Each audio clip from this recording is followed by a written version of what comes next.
prazer falar sobre o tema que nós vamos falar agora. O tema que nós vamos falar agora, se eu for feliz e vocês receptivos, como parece que são bastante, se eu for feliz e vocês receptivos, corre o risco, temos a chance de que seja um tema que transforme a vida de vocês. Por quê? Porque eu vou falar naturalmente de autores que eu estudo há 30 anos, eu vou falar das coisas que eu me dedico na universidade, eu vou falar de muitas coisas que vocês encontram nos livros. Então, em primeiro lugar, vamos pensar numa pergunta que parece uma pergunta estranha, mas é de longe a pergunta mais importante. Por quê? Porque, obviamente, se num domingo à tarde eu tenho diante de mim esse imenso auditório, se num domingo à tarde eu tenho tanta gente que está aqui, é porque vocês estão dando uma resposta a essa pergunta. Vocês querem ser felizes. Vocês estão respondendo a uma questão importante sobre a realização da vida. Quanto mais consciente for essa resposta, quanto mais você tiver consciência do que você quer e do que você é, mais chance você vai conseguir de ser feliz. A pergunta que eu vou fazer, eu sei a resposta, porque eu estava ali atrás ouvindo essa maravilhosa rave aqui. A pergunta eu sei a resposta, porque nós estamos num clima de alegria, de entusiasmo. Entusiasmo é uma palavra linda, vem do grego, cheio de Deus, em Deus. Cheio de Deus, entusiasmo. Num momento da história do Brasil onde existe uma dificuldade imensa. Eu não vou citar o nome dessas pessoas, porque dizem que o simples nome atrai energia negativa para a mente. Vamos chamá-los de Voldemort 1, Voldemort 2.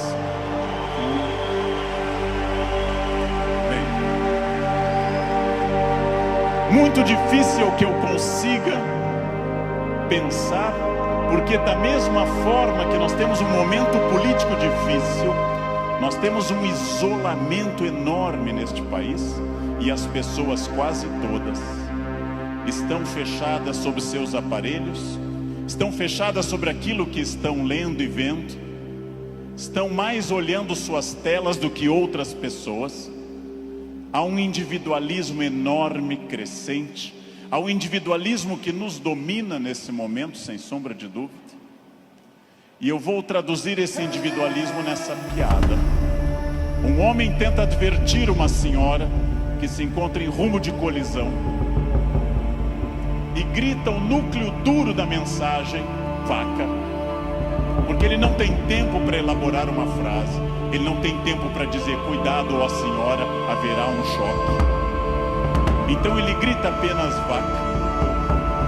E ela que não olha para o rosto dele, e ela que não vê que o rosto dele é de preocupação e não de insulto, ela se vira e insinua que o casamento dele é uma sociedade aberta e não fechada.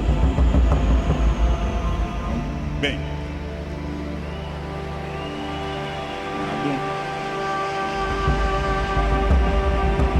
primeiro problema e primeiro conselho que eu dou a vocês, para que vocês reflitam, aceitem ou rejeitem como desejarem.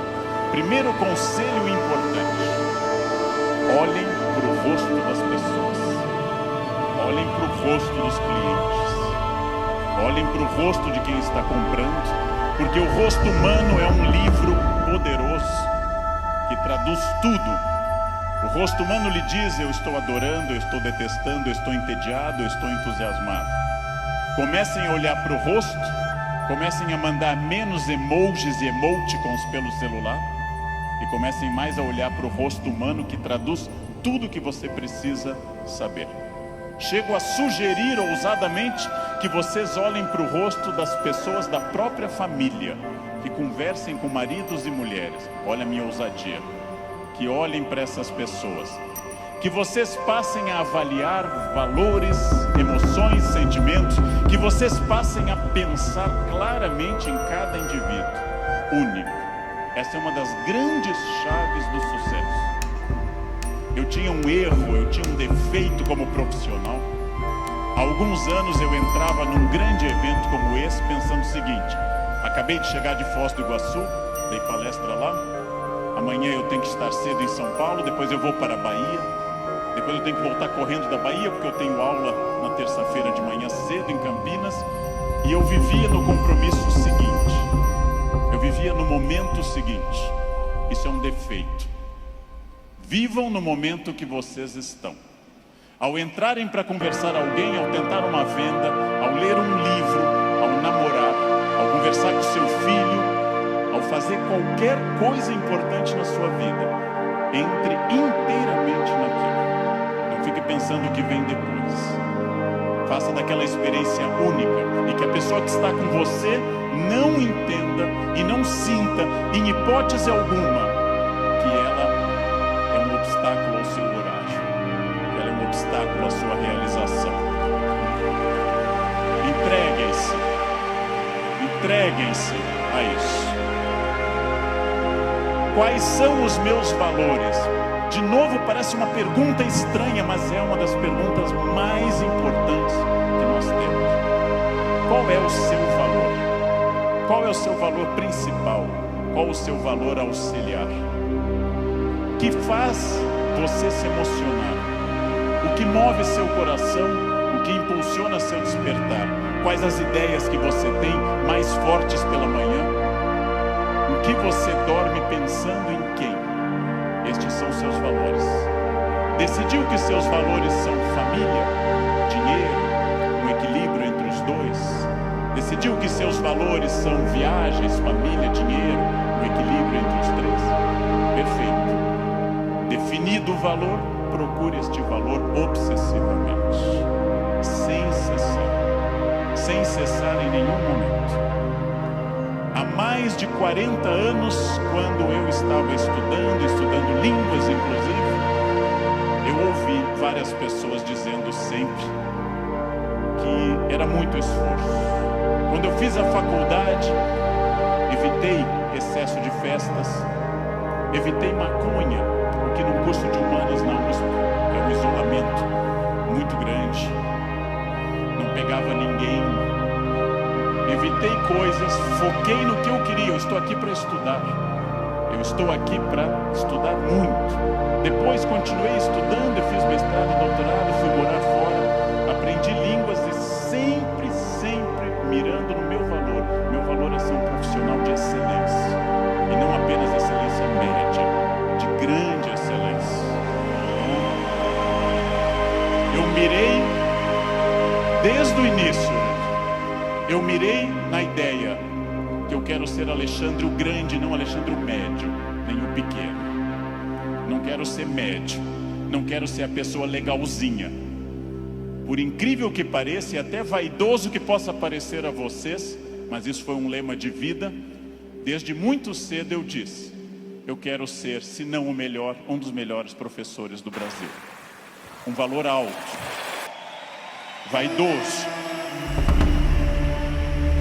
Só que eu aprendi que mirando alto, às vezes a gente consegue um pouco menos. Se você mirar baixo, você consegue ainda menos. Mire alto. Não tente ser o melhor vendedor do condomínio, é muito pouco. Não tente ser a melhor pessoa da rua, é muito pouco. Mirem alto. Mirem alto e busquem isso. Eu quero ser o melhor vendedor do Brasil. Simplesmente isso. Se alguém acha que não pode, ache os instrumentos para poder. E aí um outro conselho importante. Querem saber quando está dando certo? Querem saber quando o projeto de vida de vocês acertou no valor? São aqueles semi-amigos. Semi-amigo é o inimigo que lhe abraça. Chegam a você e lhe dizem: você tem sorte. Nossa, você tem muita sorte. Prestem atenção nessa frase que o tio Leandro vai dizer. Sorte é o nome que o vagabundo dá ao esforço que ele não faz. Sorte existe, sim. Eu não controlo tudo. Eu não sou Deus, eu não controlo tudo. Por vezes eu estou em Congonhas, o avião tenta aterrissar e arremete. É para testar a força do esfíncter de vocês. Eu não controlo tudo, mas aquilo que eu controlo, e é bastante, eu sou sócio majoritário da minha existência, e para isso eu preciso de equilíbrio. Equilíbrio é fácil perceber quando está faltando. Se vocês não trabalharem, perderão a família. Se vocês só trabalharem, perderão a família também. Equilíbrio é um diálogo constante. Estou cuidando do meu corpo é funcional, o corpo tem que ser funcional. Eu tenho que sair do sofá sem auxílio de muitas pessoas. Eu tenho que ser capaz de subir uma escada sem tenda de oxigênio. O corpo tem que ser funcional até a idade que ele é funcional. Ou seja, equilíbrio é aquilo que nós estamos em plena crise. Estamos em plena crise. Só que há pessoas neste ano de crise que perderam. Outras se mantiveram e outras prosperaram. Então não é a crise que faz diferença, é a sua reação diante dela. A crise veio para todos os 206 milhões de brasileiros. Há pessoas que afundaram, há pessoas que mantiveram o que tinham, e há pessoas que hoje estão melhores do que estavam há algum tempo. É claro que hoje, no momento da crise, eu vou dar uma pista histórica importante. O que é crise? É quando eu tenho muitas perspectivas diante de mim. Só que a crise é aquilo que separa o amador do profissional. Todo mundo sabe dirigir numa boa estrada em dia de sol. Pouquíssimas pessoas sabem dirigir numa estrada com chuva à noite esburacante. A crise separa quem é bom de quem é ruim, o amador do profissional, de quem veio o mundo a trabalho ou a passeio. Todo mundo sabe, em situação sem estresse, ser calmo. Poucas pessoas são calmas em situação de estresse. Todo professor é ótimo se a turma for ótima. Poucos professores são bons quando a turma é resistente. Todo mundo pode vender para o cliente fácil. Pouca gente pode vender para o cliente difícil. É o cliente difícil que separa o amador do profissional. O outro não precisa. Importante. Crises passam sempre, sem exceção. Toda crise passa. E aqui já vem a pergunta: onde você quer estar quando essa crise passar? Com quem? Onde você quer estar quando essa crise passar? Eu quero fazer muitas perguntas importantes para nós. Vamos agora testar uma questão importante. Quase todo mundo no Brasil está pessimista. Há um pessimismo dominante. Ótimo. Mais fácil ainda de trabalhar. Por quê? Vamos testar a idade de vocês. Quem lembra dessa personagem provavelmente tem curso de datilografia. Quem lembra dessa personagem fez prova como mimeógrafo. Provavelmente teve Orkut. Quem lembra dessa personagem é uma pessoa experiente. Essa hiena, um desenho animado da década de 60 e 70, a hiena Hard ficava dizendo: ó vida, ó céus, ó azar. Ela era pessimista, porém tudo que a hiena dizia que podia dar errado, dava. Ela era pessimista, mas ela acertava. Por isso que eu quero dizer a vocês que o pessimismo pode ter alguns valores. Ele nos dá uma amostra dos riscos. É importante ter um pessimista na equipe, mas no máximo um, apenas um, que é o que uma equipe tolera. Quando alguém chega e diz: nós vamos dobrar o capital, dobrar o número de clientes, nós estaremos em mais 30 países até o ano que vem, o pessimista diz: calma, não é tão fácil. O pessimista é importante para levantar problemas, mas agora eu vou mostrar uma imagem daquilo que eu acredito.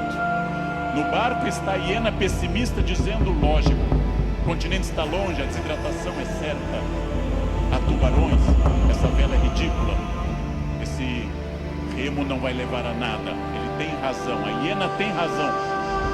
Mas observem uma coisa: o pessimista faz um bom quadro dos problemas, mas não está fazendo, para dizer uma coisa elegante para uma plateia distinta, não está fazendo sêmen algum para mudar isso. Não dá para ser mais direto que isso à tarde, não é? Bem,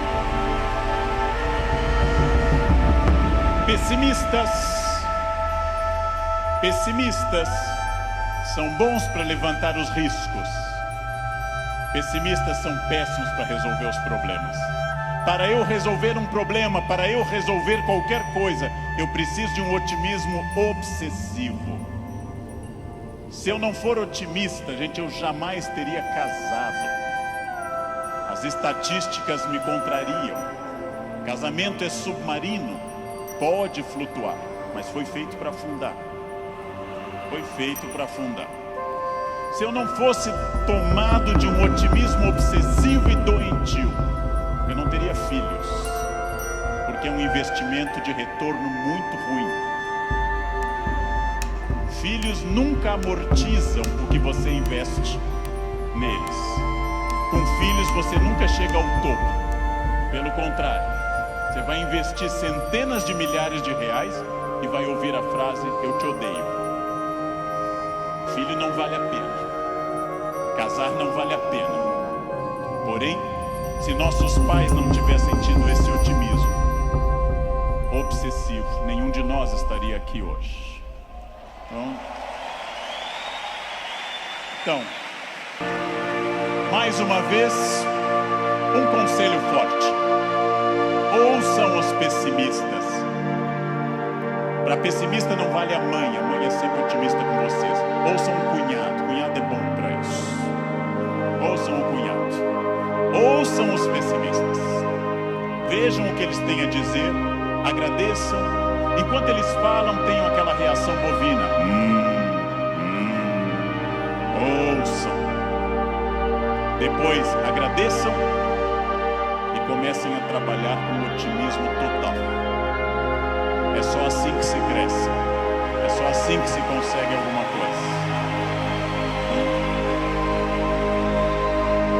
Eu não sei quem governará o Brasil no ano que vem.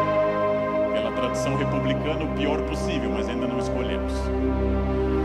Eu não sei, aliás, nem quem governará o Brasil no fim deste ano. Eu tenho total incerteza, mas quero garantir a vocês que, apesar da imprevisibilidade, há uma chave na mão de vocês chamada preparo. Quem daqui ler mais livros sobre técnicas boas de venda, estudar mais psicologia de vendas, quem tiver mais método, quem for mais otimista, quem for mais metódico, não sabe o que vai enfrentar, mas estará melhor do que quem não fizer isso. Não sei onde estaremos, gente. Não sei onde estaremos. Veja, em nenhum momento na graduação de História e Filosofia, em nenhum momento fazendo mestrado ou doutorado ou estudando fora, eu imaginei que um dia eu teria a honra de falar para essa plateia tão numerosa e entusiasmada. Em nenhum momento. Jamais. E não obstante, ter estudado me trouxe até aqui. Ou seja, essa é a chave. Pergunta óbvia: onde você quer estar o ano que vem? Eu não sei o ano que vem, eu não sei 2018, eu não sei 2027, daqui a 10 anos. O futuro é sempre nebuloso. Gente que há 2, 3 ou 4 anos governava este país e tinha uma renda maior que todo esse auditório junto, hoje está tendo uma hora de sol em Curitiba. O futuro é sempre oscilante. Porém, vamos transformar essas palavras. Substituamos passado por experiência, o que os trouxe até aqui. O presente, ação, esse encontro aqui na Barra. O futuro é estratégia, o que vai ser gestado nesse dia para o que vem pela frente. Se vocês pensarem em futuro como estratégia, entenderão que sim, o futuro é absolutamente imprevisível. Mas quanto mais estratégia eu tiver, mais eu vou controlar. A chuva vai vir para todos. Quem souber nadar melhor vai sobreviver. Esse é um dado óbvio. Bem, mas eu erro bastante. Eu, Leandro, sou hoje melhor professor, porque já errei bastante. Eu, Leandro, erro. Errar é humano. Lembre que no nosso mito fundacional, judaico-cristão, a primeira empresa do mundo chamou-se Éden, e o proprietário selecionou 2 funcionários dali mesmo, não fez seleção externa, criou ali dentro do Éden mesmo. Deu apenas uma regra, fez uma semana de compliance, deu apenas uma regra. Só não pode comer uma fruta, o resto tudo pode. Foram lá e comeram. Foram demitidos por justa causa. Foram para o mundo, tiveram 2 filhos. Um matou o outro, Caim matou Abel. Primeira família do mundo, a mais próxima de Deus. 2 infratores, um assassino e um cadáver. Essa é a primeira família do mundo. Uma família que tinha tudo para dar certo, gente. Não tinha sogra, não tinha nora e não tinha genro. Uma família perfeita, não? E deu errado. Pergunta: nós somos filhos deles. Errar é humano. Significa que todos que estão aqui, com exceção dos mentirosos, já erraram. Só os mentirosos nunca erraram, porque são mentirosos e dizem que nunca erraram. Faz uma coisa que eu treino há mais de 50 anos diariamente. Eu treino andar. Faz mais de 50 anos que eu treino diariamente e eu tropeço. Erro é um recado. Erro é um recado enviado para dizer que você pode mudar de estratégia, tem que aprender, tem que ter cuidado. Erro é fundamental. Errou, não conseguiu, não atingiu meta, falhou, ótimo. Se você aprender, você será melhor. Senão será só um chorão. Aprenda. Aprenda com o erro, gente. Aprenda com o erro. Erro lhe tira da zona de conforto. O que é a zona de conforto? Aquilo que me deixa satisfeito, feliz. Zona de conforto é aquilo que estraga o meu desafio. Ostra feliz, diz Rubem Alves, ostra feliz não desenvolve pérola. A pérola é a resposta da ostra a isso. Por que a ostra faz uma pérola? Porque um grão de areia a incomoda e ela reveste uma madrepérola. Sem isso a ostra não produziria pérola. Zona de conforto é aquilo que lhe deixa repetido. Eu caso como todo mundo, com entusiasmo, querendo cuidar muito, fazendo muito afago e afeto, e vou ficando mais confortável no casamento, passo a ficar mais tempo no sofá, passo a usar moletom, passo a beijar minha esposa na testa, sinal claro de declínio erótico, passo a chamar minha esposa de mãe, que é para não ter nada sexual mais, porque com a mãe ninguém tem nada.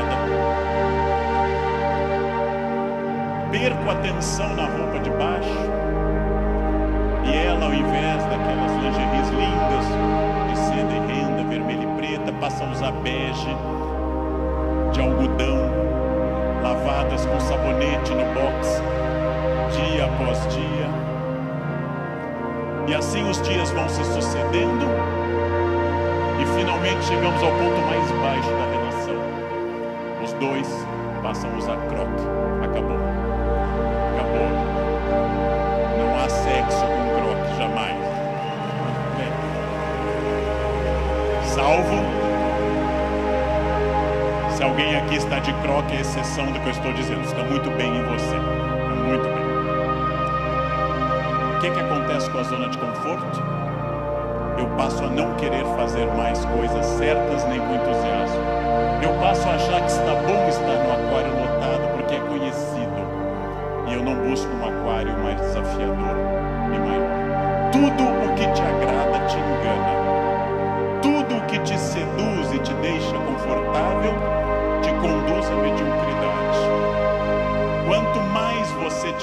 desafios, mais você vai responder a esses desafios.